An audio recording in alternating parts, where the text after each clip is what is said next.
அன்பான நேயர்களே, வேத ஆராய்ச்சியின் மற்றொரு அத்தியாயத்திற்கு உங்களை வரவேற்கிறேன். தேவ கிருபையால் நீங்கள் நலமாக இருப்பீர்கள் என்று நம்புகிறேன். இந்த நிகழ்ச்சியில் நாம் தினம்தோறும் தேவனுடைய வார்த்தையை ஒன்றாக வாசித்து கற்றுக்கொள்கிறோம்.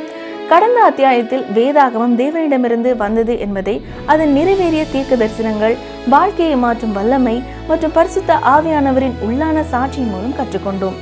வேதத்தின் ஒரு பெரிய பகுதி தீர்க்க தரிசனமாக இருந்து பல முன்னறிவிப்புகள் துல்லியமாக நிறைவேறியுள்ளன.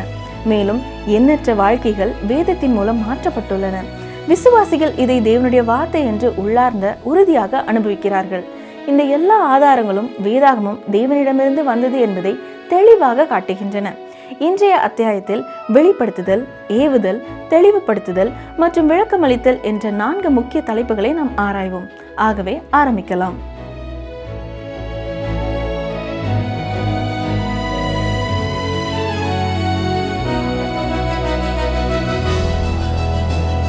கர்த்தருடைய பரிசுத்த நாமத்திற்கு மகிமை உண்டாவதாக. பிரியமானவர்களே, இந்த நாட்களிலே நாம் பரிசுத்த வேதாகமம் ஏன் முக்கியமானது என்றும், எப்படி இது ஒரு தனித்துவமான புத்தகம் என்பதையும் சிந்தித்து வருகிறோம். மேலும் இது கடவுளிடத்திலிருந்து வந்தது என்று திட்டமாய் கூற முடியும் என்றும் சிந்தித்தோம். இன்று நாம் வெளிப்பாடு என்றால் என்ன, உத்வேகம் என்றால் என்ன, ஒளியூட்டம் என்றால் என்ன, விளக்கம் என்றால் என்ன என்பது குறித்து சிந்திக்க போகிறோம். வெளிப்பாடு என்பது கடவுள் பேசி இருக்கிறார் என்றும், கடவுள் மனிதனோடு தொடர்பு கொண்டிருக்கிறார் என்றும் பொருள். வேதத்திலே காணப்படும் உத்வேகம் கடவுளின் வெளிப்பாட்டை உத்தரவாதப்படுத்துகிறது. ஒளியூட்டம் என்பது கடவுளின் ஆவியானவர் வேதத்தை எழுதிய மனிதர்களுக்கு ஆசிரியராக இருப்பதோடு தொடர்புடையது. பரிசுத்த ஆவியானவர் மனிதனோடு தொடர்பு கொள்கிறார் என்பதை இது தெளிவுபடுத்துகிறது. அடுத்து விளக்கம் என்பது நீங்களும் நானும் கடவுளின் வார்த்தைக்கு கொடுக்கும் விளக்கத்தை குறிக்கிறது. முதலாவது வெளிப்பாடு என்பதை பற்றி பார்ப்போம். வேத புத்தகத்திலே வெளிப்பாடு என்பது கடவுள் பேசியுள்ளார் என்ற அர்த்தம். கர்த்தர் சொல்லுகிறார் மற்றும் கர்த்தர் மோசையை நோக்கி என்பது போன்ற வார்த்தைகள் 2500 தடவைகளுக்கு மேலே வருகின்றன. கர்த்தர் தாம் பேசியுள்ளார் என்பதை நீங்கள் தவறாக புரிந்து கொள்ள விரும்பவில்லை. எபிரேயர் 1 அதிகாரம் முதல் 2 வசனங்களை பாருங்கள். பூர்வ காலங்களில் பங்கு பங்காகவும் வகை வகையாகவும் தீர்க்கதரிசிகள் மூலமாய் பிதாக்களுக்கு திருவுளம் பற்றின தேவன் இந்த கடைசி நாட்களில் குமாரன் மூலமாய் நமக்கு திருவுளம் பற்றினார். இவரே சர்வத்துக்கும் சுதந்திரவாளியாக நியமித்தார். இவரை கொண்டு உலகங்களையும் உண்டாக்கினார். 2 நபர்கள் நியாயமான அளவு அறிவு கொண்டவர்கள், ஒரே உணர்வுகளையும் ஆசைகளையும் கொண்டவர்கள், ஒருவரை ஒருவர் ஈர்க்கும் அளவுக்கு அவர்களுக்கிடையே தொடர்பு இருக்கும். மேலும் ஒரே விதமாய் காரியங்களை செய்யும் 2 நபர்கள் ஒருவரை ஒருவர் பிரிந்திருந்தாலும் ஒருவரை ஒருவர் தொடர்பு கொள்வதை குறித்து மகிழ்ச்சி அடைவார்கள். மற்றும் ஒருவரிடத்திலிருந்து தொடர்பு பெறுவதிலே அவர்கள் மகிழ்ச்சி அடைவார்கள். மனித இருதயத்தின் இந்த இயல்பான பண்பு மின்னஞ்சல், வாட்ஸ்அப், தபால் துறை, தொலைபேசி மற்றும் தந்தி ஆகியவற்றை விளக்குகிறது. நண்பர்கள் நண்பர்களுடன் தொடர்பு கொள்கிறார்கள். வீட்டிலிருந்து வெளியேறும் கணவன் தன் மனைவியோடு தொடர்பு கொள்கிறார். பள்ளியில் இருக்கும் சிறுவன் அல்லது சிறுமி அவசரத்திற்கு அப்பா அல்லது அம்மாவோடு தொடர்பு கொள்கிறார்கள். மேலும் எப்போதாவது ஒரு பெண்ணின் அன்பின் கடிதம் ஒரு இளைஞனுக்கு வருகிறது. பின்னர் அந்த இளைஞன் அந்த பெண்ணுக்கு திரும்ப செய்தி அனுப்புகிறார். இவை அனைத்தும் தொடர்பு என்று அழைக்கப்படுகின்றன. இது இருதயத்தின் வெளிப்பாடு. ஹெலன் கெல்லரின் கதையை உங்களுக்கு ஞாபகப்படுத்த விரும்புகிறேன். பார்வையற்ற மற்றும் காது கேட்க முடியாததால் உலகத்திலிருந்து துண்டிக்கப்பட்டவர் தொடர்பு கொள்ளும் வழியின்றி இருந்தார். பின்னர் அவர்களுக்கும் ஒரு வழி திறக்கப்பட்டது. பார்க்கவும் கேட்கவும் முடிந்த பலரை விட சிறப்பாக அவர்கள் தொடர்பு கொள்ள முடிந்தது. இப்பொழுது இந்த எல்லா காரியங்களின் அடிப்படையிலும் ஒரு நியாயமான மற்றும் அறிவுபூர்வமான ஒரு கேள்வியை கேட்க விரும்புகிறேன். கடவுள் தம்முடைய படைப்புகளுடன் தொடர்பு கொண்டுள்ளார் என்று முடிவு செய்வது நியாயமானது இல்லையா? கடவுள் அவர்களுக்கு ஓரளவு அறிவை கொடுத்து தம்முடைய சாயலிலே படைத்திருக்கிறார். கடவுளத்திலிருந்து நமக்கு இதுவரை வெளிப்பாடு இல்லை என்றால் இப்போதும் நீங்களும் நானும் காத்திருக்கலாம். அவர் நம்மிடத்திலையும் பேசுவார். ஏனென்றால் கடவுள் நம்மிடம் பேசுவார் என்று நாம் எதிர்பார்க்கலாம். பழைய ஏற்பாட்டில் கடவுள் தீர்க்கதரிசிகள் மூலம் பேசினார். இப்பொழுது கிறிஸ்து மூலம் பேசியுள்ளார். பழைய ஏற்பாட்டிலே தீர்க்கதரிசிகளுக்கு கொடுக்கப்பட்ட வெளிப்பாடு மற்றும் புதிய ஏற்பாட்டிலே கிறிஸ்துவின் வெளிப்பாடு இரண்டும் கடவுளின் வார்த்தையில் இருக்கின்றன. நிச்சயமாக வேத புத்தகம்தான் இந்த 2 தொடர்புகளை பற்றியும் நாம் அறிந்து கொள்ளும் ஒரே வழியாக இருக்கிறது. வேத புத்தகத்திலே 66 புத்தகங்கள் இருக்கின்றன. அவை ஒவ்வொன்றின் மூலமாகவும் கடவுள் நம்மோடு பேசுகிறார். இந்த புத்தகம் கடவுளின் மனதை, மனிதனின் நிலையை, இரட்சிப்பின் வழியை, பாவிகளின் அழிவை மற்றும் விசுவாசிகளின் மகிழ்ச்சியை உள்ளடக்கியதாக இருக்கிறது. வேத புத்தகத்தின் கோட்பாடுகள் பரிசுத்தமானவை. அதன் கட்டளைகள் நம்மை கட்டுப்படுத்தக்கூடியவை. அதில் நாம் வாசிக்கும் வரலாறுகள் உண்மையானவைகள். அதன் முடிவுகள் மாறாதவை. நீங்கள் ஞானமடைய அதை வாசியுங்கள். பாதுகாப்பாக இருக்க அதை விசுவாசியுங்கள். பரிசுத்தமாக இருக்க அதை பின்பற்றுங்கள். வேதத்தில் உங்களை வழிநடத்த போதுமான ஒளி, உங்களை தாங்க போதுமான உணவு மற்றும் உங்களை உற்சாகப்படுத்த தேவையான ஆறுதல் இருக்கிறது. இது பயணிகளின் வரைபடம், யாத்ரீகரின் தடி, விமானியின் திசை காட்டி, போர் வீரரின் வாள் மற்றும் கிறிஸ்தவனின் பண்பு என்று சொல்லலாம். பரிசுத்த வேதத்திலே பரலோகம் திறக்கப்படுகிறது மற்றும் நரகத்தின் வாயில்கள் வெளிப்படுத்தப்படுகின்றன.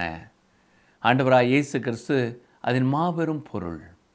நம்முடைய வாழ்க்கைக்கான நன்மை அதன் நோக்கம், மேலும் கடவுளின் மகிமையே அதன் முடிவு. வேதம் நம்முடைய நினைவை நிரப்ப வேண்டும். வேதம் நம் இருதயத்தை ஆட்சி செய்ய வேண்டும். வேதம் நம் கால்களை வழிநடத்த வேண்டும். எனவே அதை மெதுவாக, அடிக்கடி மற்றும் ஜெபத்தோடு வாசியுங்கள். இது நீங்கள் உயிரோடு இருக்கும் பொழுது உங்களுக்கு கொடுக்கப்பட்டிருக்கிறது. அது நியாய தீர்ப்பிலே திறக்கப்படும் மற்றும் என்றென்றைக்கும் நினைவில் இருக்கும். வேத புத்தகம் உயர்ந்த ஒரு பொறுப்பை எதிர்பார்க்கிறது. நம் முயற்சிக்கு ஏற்ப வெகுமதி கொடுக்கப்படுகிறது. அதன் பரிசுத்தத்தோடு விளையாடும் அனைவரையும் வேதம் கண்டிக்கும் என்று ஒருவர் கூறியிருக்கிறார்.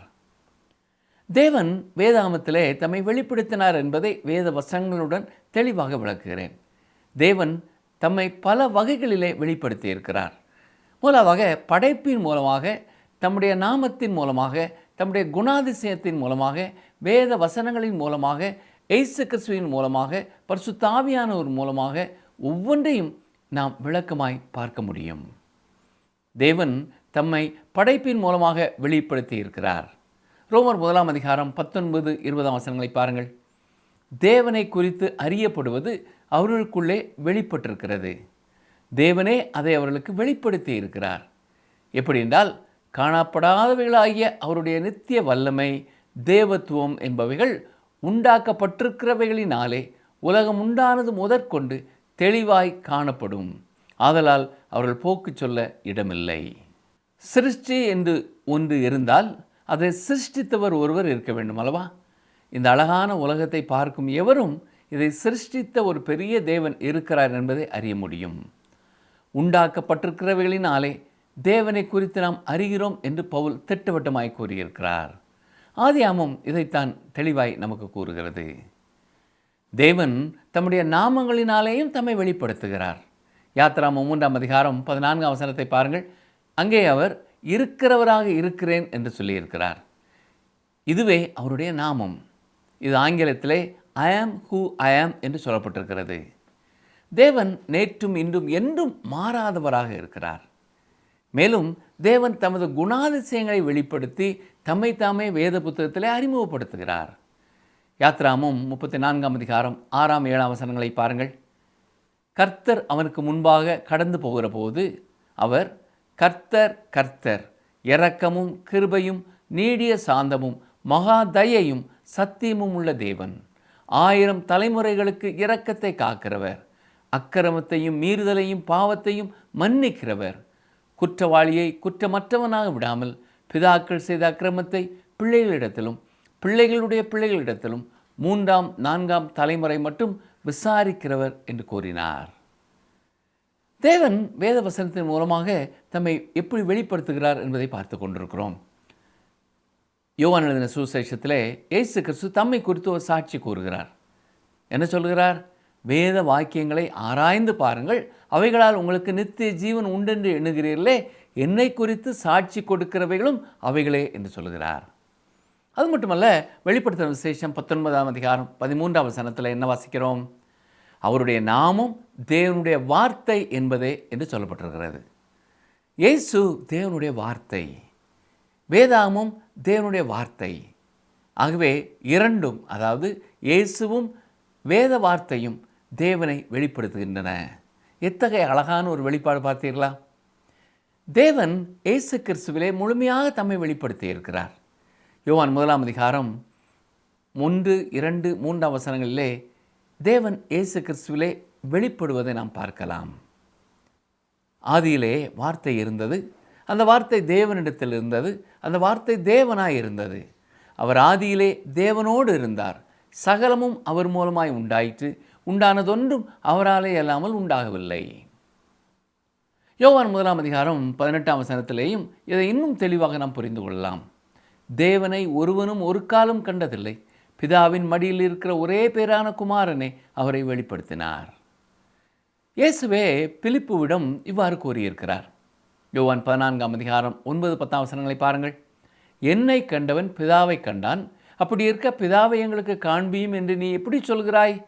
நான் பிதாவிலும் பிதா என்னிலும் இருக்கிறதை நீ விசுவாசிக்கிறதில்லையா? நான் உங்களுடனே சொல்கிற வசனங்களை என் சுயமாய் சொல்லவில்லை, என்னிடத்தில் வாசமாயிருக்கிற பிதாவானவரே இந்த கிரியைகளை செய்து வருகிறார்.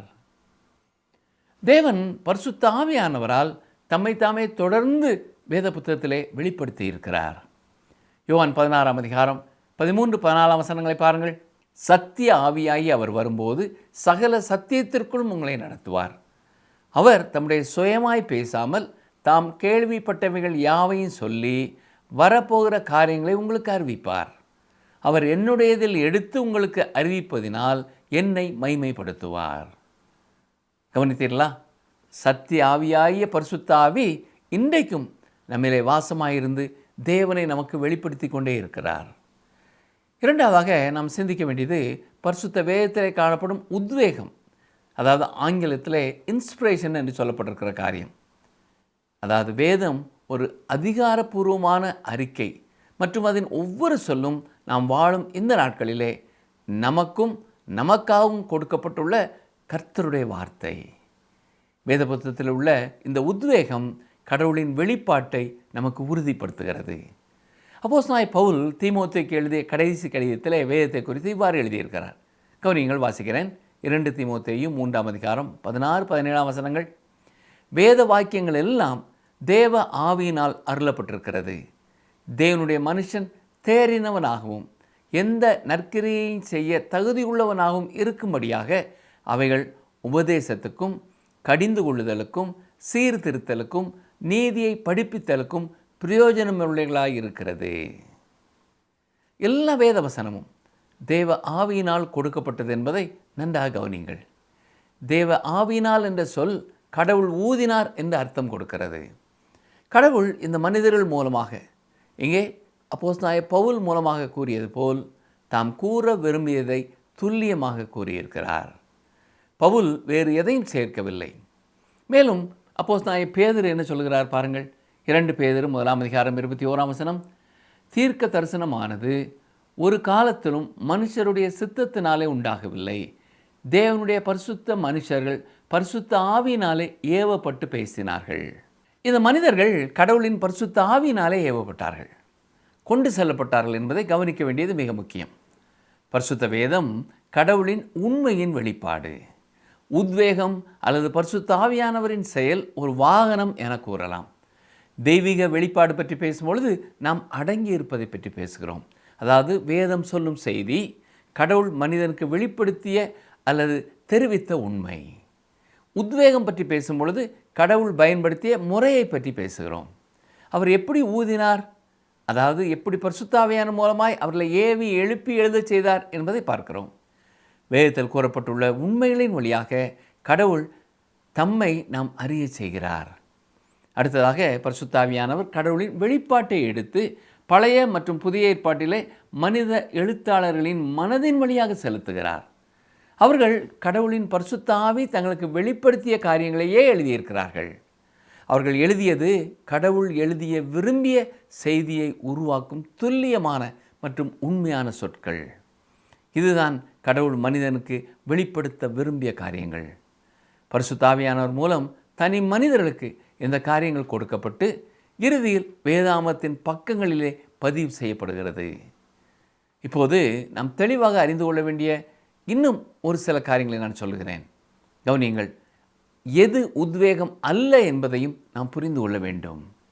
வேத புத்தகம் மனித சாதனையின் ஒரு உயர்நிலை அல்ல. பல ஆண்டுகளாக உத்வேக கோட்பாட்டை விமர்சிக்கிறவர்கள் இருக்கிறார்கள். கடவுள் ஒவ்வொரு சொல்லையும் எழுத்தாளர்களின் மனதிலே ஊதினார், அதனால் ஒவ்வொரு சொல்லும் உண்மையிலே கடவுளின் மனதிலிருந்து வருகிறது என்று சொல்கிறார்கள். பேராயர் வெஸ்காட் அவர்கள் ஆன்மா உடலுடன் இணைக்கப்பட்டுள்ளது போல எண்ணங்கள் சொற்களுடன் திருமணம் செய்யப்பட்டுள்ளன என்று கூறியிருக்கிறார். மேலும் டாக்டர் கீப்பர் என்பவர் சொல்லும் பொழுது, இசை இசைப்பதற்கான எழுத்துக்கள் இல்லாமல் இசை இருக்க முடியும், எண்கள் இல்லாமல் கணிதம் இருக்க முடியும், சொற்கள் இல்லாமல் எண்ணங்கள் இருக்க முடியும். உத்வேகம் பெற்றது எண்ணங்கள் அல்ல, சொற்கள் தான் என்று கூறியிருக்கிறார். ஒரு பிரபலமான ஆசிரியரிடத்திலே பாடல்களை படிக்கும் ஒரு பெண்ணின் சிறிய விந்தையான ஒரு கதை உண்டு. இந்த இசை ஆசிரியர் அவளுடைய இசை நிகழ்ச்சிக்கு வந்திருந்தார். நிகழ்ச்சி முடிந்தவுடன் அவள் தன் ஆசிரியரின் எதிர்மறை விமர்சனத்தை அறிய ஆர்வமாக இருந்தாள். அவர் மேடை பக்கம் வந்து அவளை வாழ்த்த வரவில்லை. இதை அறிந்த அந்த பெண் தன் சிநேகிதி ஒருவரிடத்திலே, நம் ஆசிரியர் என்ன சொன்னார் என்று கேட்டாள். அவளது விசுவாசமான அந்த சிநேகிதி, நீங்கள் சொர்க்கமாக பாடினீர்கள் என்று கூறினார் என்று சொன்னாள். தன் ஆசிரியர் அதை சொன்னார் என்று அவளால் நம்ப முடியவில்லை. எனவே அவள் சற்று யோசனை செய்தவளாக, உண்மையில் இதே வார்த்தைகளைத்தான் அவர் சொன்னாரா என்று கேட்டாள். அதற்கு அவருடைய சிநேகிதி, இல்லை இல்லை, ஆனால் இதே அர்த்தத்தை தான் அவர் சொன்னார் என்று நான் நினைக்கிறேன் என்று சிநேகிதி சொன்னாள். உண்மையாகவே அவர் சொன்ன வார்த்தைகள் என்ன, அதை எனக்கு சொல்லு என்று கேட்ட பொழுதுதான், இது பூமிக்கு அப்பாற்பட்ட ஒரு சத்தம் என்று சொன்னார் என்று அவள் சொன்னாள். வெளிப்படையாக பூமிக்கு அப்பாற்பட்ட சத்தம் என்பதற்கும் சொர்க்கமான ஒலிக்கும் இடையே வித்தியாசம் இருக்கிறது. துல்லியமான வார்த்தைகள் என்பது மிகவும் முக்கியம். பிரியமானவர்களே, பரிசுத்த வேதாமத்தின் சொற்கள் உத்வேகம் பெற்றவை. எண்ணங்கள் மட்டுமல்ல, சொற்களும் பரிசுத்த ஆவியானவர் கொடுத்த சொற்கள். உதாரணமாக, சாத்தான் பொய் சொல்ல உத்வேகம் பெறவில்லை, ஆனால் வேதம் அவன் பொய் சொன்னதை பதிவு செய்திருக்கிறது. பரிசுத்தாவினால் வல்லமை பெற்றது வேதத்தில் உள்ள சொற்கள். இயேசு கிறிஸ்துவும் அடிக்கடி இப்படி எழுதப்பட்டிருக்கிறது, இப்படி எழுதப்பட்டிருக்கிறது என்று கூறியிருக்கிறார். பழைய ஏற்பாட்டிலே கடவுளின் வார்த்தையை மேற்கோள் காட்டினார். வேதத்தில் எழுதியுள்ள மனிதர்கள் கடவுள் கூற விரும்பியதை எழுதியிருக்கிறார்கள். யாத்திராகமம் 20ஆம் அதிகாரம் 1ஆம் வசனத்தை பாருங்கள். தேவன் பேசி சொல்லிய சகல வார்த்தைகளும் ஆவன. வேறொருவர் பரிசுத்த ஆவியானவரின் செயல் குறித்து கூறும்பொழுது, எழுத்தாளர்களின் எண்ணங்களுக்கு மட்டும் அவருடைய செயல் நீட்டிக்கப்படுகிறது என்று கூறியிருக்கிறார். கடவுள் உன்னதமான யோசனைகளை அவர்களது மனதிலே விதைத்தார், எண்ணங்களை நடவு செய்தார். முதல் வகை உத்வேகம் இயற்கை உத்வேகம் என்று அழைக்கப்படுகிறது. அது வெறும் மனித திறமை. இரண்டாவது வகை உத்வேகம் எண்ண உத்வேகம் என்று அழைக்கப்படுகிறது. இந்த கருத்து கடவுள் ஏதோ ஒரு கட்டத்திலே வந்து இந்த எழுத்தாளர்களுக்கு ஒரு யோசனையை, அதாவது ஆன்மீக யோசனையை கொடுத்தார். அவர்கள் தங்களுக்கு பிடித்த விதத்திலே தங்களை வெளிப்படுத்த சுதந்திரமாகவும் விடப்பட்டார்கள் என்று கூறுகிறார். இப்படி கூறுவது வார்த்தைகளையும் பரிசுத்த ஆவியானவரே கொடுத்தார் என்பதை மறுக்கிறது. அப்படி என்றால் வசனத்திற்கு விளக்கம் கொடுப்பதிலே நாம் நேரத்தை வீணடிக்கிறோம். ஏனெனில் சொற்கள் பிரச்சனை அல்ல என்று ஆகிவிடும். ஒரு காலத்திலே பிரசித்தி பெற்ற லாரி கிங் ஷோ எனப்படும் தொலைக்காட்சி பேட்டி ஒன்றிலே ஊழியர் ஒருவரிடம் ஒரு மனிதர் கூறியது இதுதான்: நீங்கள் சொற்களில் இவ்வளவு சிக்கிக் கொண்டிருக்கிறீர்கள், வேதத்தின் செய்தியை தவற விடுகிறீர்கள் என்றார். அவர் நினைத்து கொண்டிருப்பது என்ன? ஏதோ ஒரு யோசனை, ஒரு கருத்து அல்லது மத கருத்து இருக்கிறது, அது சொற்களுடன் இணைக்கப்பட்டிருக்கலாம் அல்லது இணைக்கப்படாமலும் இருக்கலாம் என்று சொல்கிறார்.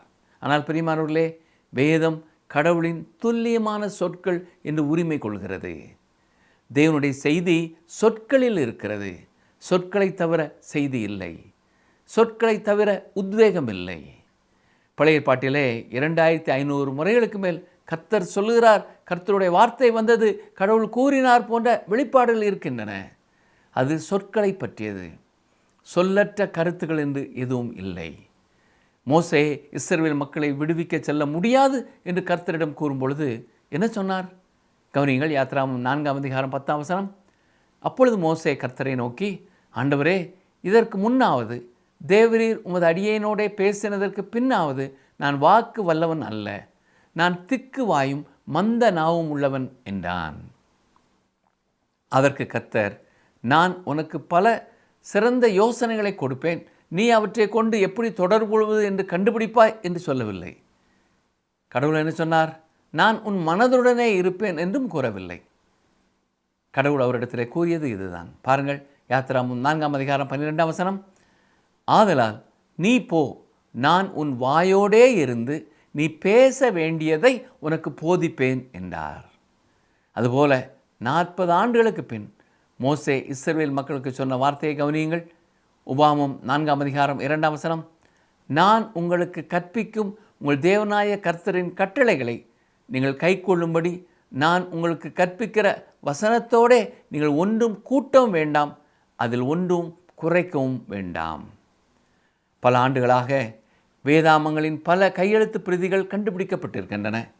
பிரிட்டனில் உள்ள பிரதிகள் பற்றி பேசும் பொழுது பிரிட்டிஷ் மியூசியத்தின் காலம் சென்ற இயக்குனர் மற்றும் முதன்மை நூலகர் சர் ஜார்ஜ் கென்யான் இந்த அறிக்கையை வெளியிட்டார். அவர் என்ன சொன்னார்? கவனியுங்கள். இந்த கையெழுத்து பிரதிகளுக்கு நன்றி. சாதாரணமாக வேதத்தை வாசிக்கும் ஒருவர் வேதத்தின் தன்மை பற்றி எளிதாக அறிந்து கொள்ள முடியும். கையெழுத்தால் நகலெடுக்கப்பட்ட புத்தகங்களிலே இயல்பான சில முக்கியமற்ற சொல் மாற்றங்களை தவிர புதிய ஏற்பாடு அப்படியே நமக்கு கிடைத்திருக்கிறது என்று கூறியிருக்கிறார். இன்று நாம் முதல் புதிய ஏற்பாட்டின் தொகுப்பிற்கு மிக அருகில் இருப்பதை உறுதியாக நாம் சொல்லலாம். நாம் அசல் மூல வார்த்தைகளின் முழு உத்வேகத்தை திட்டமாக விசுவாசிக்கலாம். 2ஆம் நூற்றாண்டிலே வாழ்ந்த ரேனியஸ் என்பவர் திருச்சபை தந்தைகளிலே ஒருவர். அவர் எழுதியிருப்பதை கவனியுங்கள். வேதாகமங்கள் உண்மையில் பூரணமானவை, ஏனெனில் அவை கடவுளின் வார்த்தையாலும் அவரது ஆவியாலும் பேசப்பட்டவை. மேலும் 5ஆம் நூற்றாண்டிலே வாழ்ந்த அகஸ்டின் இப்படி ஒரு அறிக்கையை வெளிப்படுத்தியிருக்கிறார். நாம் பரிசுத்த வேதாகமங்களின் அதிகாரத்திற்கு அடிபணிய வேண்டும், அவை தவறு செய்யவோ ஏமாற்றவோ முடியாது. மேலும் ஸ்பர்ஜன் அவர்களின் கருத்தை கவனியுங்கள். முழு சொல் உத்வேகத்தின் கோட்பாட்டை நான் ஒருபொழுதும் சந்தேகிக்க மாட்டேன், ஏனெனில் நான் தொடர்ச்சியாக உண்மையான நடைமுறையாக பார்க்கிறேன். கடவுள் பயன்படுத்த மகிழ்ந்த ஒவ்வொரு சொற்களும் மனிதர்களின் ஆத்துமாக்களுக்கு ஆசீர்வாதமாக இருக்கின்றன என்று கூறியிருக்கிறார். ஆம் பிரியமானவர்களே, கடவுள் இந்த புத்தகத்திலே நமது இருதயங்களுக்கும் நமது வாழ்க்கைக்கும் பேசுகிறார். இவ்வளவு தெளிவாக வேத புத்தகத்தின் மூலமாக தேவன் நம்மோடு பேசுகிறார் இல்லையா? பலர் அதை கேட்பதில்லை, ஏனென்றால் அது அவர்கள் உள்ளத்தை தொடுகிறது. பிரியமானவர்களே, இது கர்த்தருடைய வார்த்தை என்ற உண்மையான விசுவாசத்தோடு நீங்களும் கவனமாய் அதை வாசிக்கும் பொழுது, அதை தியானிக்கும் பொழுது அது உங்களோடும் நேருக்கு நேர் பேசும் என்பதில் எந்த சந்தேகமும் இல்லை. ஒவ்வொரு மனிதர்களையும் தேவன் தனிப்பட்ட விதத்திலே அறிந்திருக்கிறபடியால் இன்றும் ஒவ்வொரு தனி மனிதர்களோடும் தன்னுடைய வார்த்தை மூலமாக தேவன் பேசுகிறார். இப்படிப்பட்ட நேரத்தில் சங்கீதக்காரன் கொடுக்கும் ஆலோசனை என்ன? சங்கீதம் 95:8, இன்று அவருடைய சத்தத்தை கேட்பீர்களாகில் வனாந்தரத்தில் கோபம் மூட்டின போதும் சோதனை நாட்களிலும் நடந்தது போல உங்கள் இருதயத்தை கடினப்படுத்தாதேயுங்கள். கர்த்தர் தம்முடைய வசனத்தின் மூலமாக நம்மோடு பேசும் பொழுது நாம் அதை எளிதாக எடுத்துக்கொள்ளாமல் கவனித்து பார்த்து அதற்கு நாம் கீழ்ப்படிவதே சிறந்தது. அதே போல இந்த உலகத்திலே நாம் கடந்து வரும் பாடுகள் வேதனைகள் மத்தியிலேயும் அவர் நம்மோடு பேசுகிறார். பயப்படாதே, நான் உன்னுடனே கூட இருக்கிறேன் என்று கூறும் சத்தத்தை நாம் கேட்க முடியும். பலவீனமான நேரத்திலேயும் என் கிருபை உனக்கு போதும், உன் பலவீனத்திலே என் பலம் பூரணமாய் விளங்கும் என்று நம்மை பலப்படுத்தி கரம் பிடித்து வழி நடத்துகிறவராய் கர்த்தர் இருக்கிறார். நாம் சிந்தித்து பார்க்க வேண்டியதெல்லாம் நம்மோடு தேவன் பேசுவதற்கு நம்முடைய கரங்களிலே கொடுக்கப்பட்டிருக்கும் வேத வசனங்களை நாம் எந்த அளவு நேசிக்கிறோம், அதை ஒவ்வொரு நாளும் எவ்வளவு நேரம் எடுத்து வாசிக்கிறோம் என்பது முக்கியமானது. இதை கேட்டுக்கொண்டிருக்கிற உங்களிடத்திலே வேத புத்தகம் இல்லை என்றாலும் எங்களோடு தொடர்பு கொண்டு உங்களுக்கு சொந்தமாக ஒரு வேத புத்தகத்தை பெற்றுக்கொள்ளுங்கள். வேதம் நம்முடைய கால்களுக்கு தீபமாயும் நம்முடைய பாதைக்கு வெளிச்சமாயும் இருக்கிறது. ஏனென்றால் அதில் ஒவ்வொரு வார்த்தைகளையும் தேவனே நமக்கு கொடுத்திருக்கிறார். பரிசுத்த வேதாமத்திற்காக கடவுளுக்கு நாம் நன்றி சொல்லவும் அதை கருத்துடனும் விருப்பத்துடனும் பயன்படுத்தவும் தீர்மானம் செய்வோம். வேத வசனத்தின் முழு ஆசீர்வாதங்களையும் நீங்களும் உங்கள் குடும்பத்தின் பிள்ளைகளும் பெற்றுக்கொள்ள கர்த்தர் கிருபை செய்வாராக. ஆமேன்.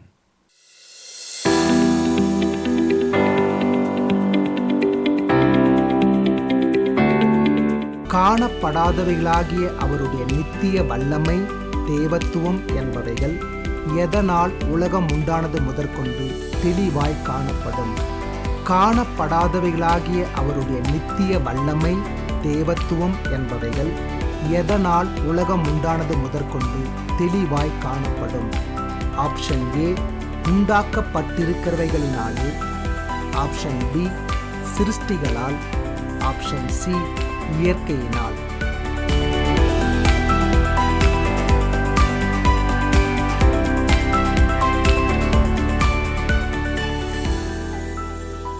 அன்பான நண்பரே, எங்களுடன் இணைந்ததற்கு நன்றி. இன்றைய நிகழ்ச்சியை நீங்கள் விரும்பியிருப்பீர்கள் என்று நம்புகிறேன். இந்த அத்தியாயத்தில் வெளிப்படுத்துதல், ஏவுதல், தெளிவுபடுத்துதல் மற்றும் விளக்கமளித்தல் ஆகிய 4 அம்சங்களின் மூலம் தேவன் தமது சத்தியத்தை நமக்கு தொடர்பு கொள்வதை நாம் கற்றுக்கொண்டோம். வெளிப்படுத்துதல் என்பது தேவன் தீர்க்கதரிசிகள், கிறிஸ்து மற்றும் வேதத்தின் 66 புத்தகங்கள் மூலமாக தம்மை வெளிப்படுத்தியது. ஏவுதல் என்பது இந்த சத்தியம் பரிசுத்த ஆவியானவரால் துல்லியமாக பதிவு செய்யப்பட்டது என்பதை உறுதிப்படுத்துகிறது. வெளிப்படுத்துதல் என்பது தேவன் தீர்க்கதரிசிகள், கிறிஸ்து மற்றும் வேதத்தின் 66 புத்தகங்கள் மூலமாக தம்மை வெளிப்படுத்தியது. ஏவுதல் என்பது இந்த சத்தியம் பரிசுத்த ஆவியானவரால் துல்லியமாக பதிவு செய்யப்பட்டது என்பதை உறுதிப்படுத்துகிறது. தெளிவுபடுத்துதல் மூலம் பரிசுத்த ஆவியானவர் வேதத்தின் சத்தியங்களை நாம் புரிந்து கொள்ள உதவி செய்கிறார். விளக்கமளித்தல் என்பது வாசகர்கள் தேவனுடைய வார்த்தையை சரியாக ஆய்வு செய்து நடைமுறைப்படுத்தும் பொறுப்பை குறிக்கிறது. இந்த 4 தூண்களும் வேதாகமம் தேவன் மனிதருடன் பேசும் ஜீவனுள்ள வார்த்தை என்பதை காட்டுகின்றன. இந்த பயணத்தை நாம் தொடர்வோம். அடுத்த அத்தியாயத்தில் வேதாகமத்தின் தோற்றம் மற்றும் ஆய்வை மேலும் ஆழமாக ஆராய்வோம். அதுவரை விசுவாசத்தில் உறுதியாக இருந்து தேவனுடைய வார்த்தைக்கு நெருக்கமாக இருங்கள். அடுத்த முறை சந்திப்போம். இந்த நிகழ்ச்சி உங்களுக்கு பிடிச்சிருக்கா? அப்ப இப்பவே மிஸ்டர் கால் கொடுங்க. பரிசு வெல்றது நீங்களாவும் இருக்கலாம்.